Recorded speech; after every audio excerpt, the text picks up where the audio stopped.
Yung ating menu for today para sa ating pansahog sa ating bagoong. May specialty para hindi na po tayo masyadong gagamit ng mantika.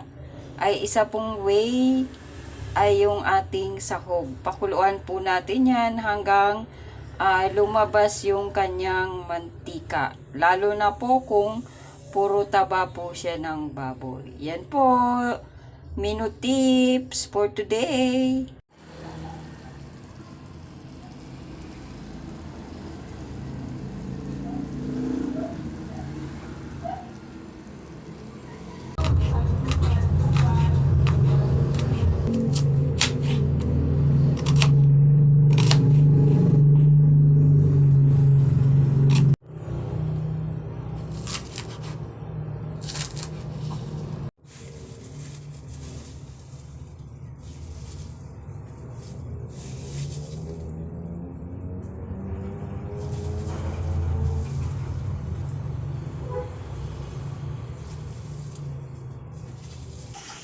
Pinagmantika para yun na rin po yung ating pagigisahan ng ating isasangkutsang sahog ng mga gagamitin natin sa bagoong.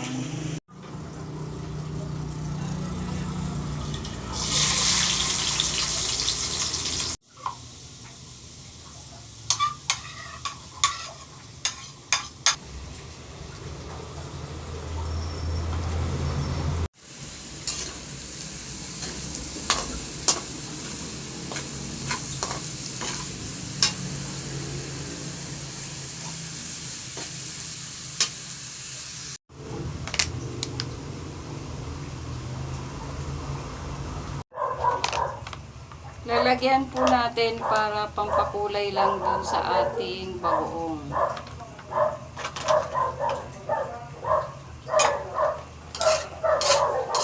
Yan, para pantay yung kulay niya, haluin natin. Ilagay na natin yung ating talong. Haluto pa po siya. Hindi ko na pinrito, direkta na po. Then yung ating sahog na nilaga kanina o pinakuluan hanggang magkulay brown, lagay po natin sa toppings. Tapos pakuluan lang po natin saglit. Pag kumulo na po siya, pwede na rin po tayo maglagay ng asukal. Depende po sa inyo kung gaano kadami. Ayan. Pwede nyo yan timplahan. 2 kutsara or depende po sa inyo. Habang pinapakuluan, pwede na po nating ilagay yung ating appetizer, siling verde or siling labuyo. 2 piraso lang po yan.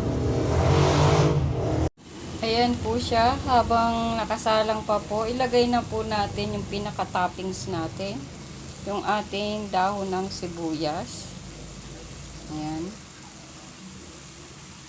Mamaya haluin lang po muna natin saglit to para maluto yung ating dahon ng sibuyas. Yan. Pwede na nating timplahan after po maluto yung ating dahon ng sibuyas. Takpan lang po natin saglit. Charan! Ayan na po yung ating bagoong specialty lutong bahay. Ayan. Follow for more sa aking Tess Marie Petits Vlogger. Subscribe my channel. Please. Happy watching everyone. Ayan na po yung ating finished product na bagoong alamang. Maraming salamat po. See you there. Please watch.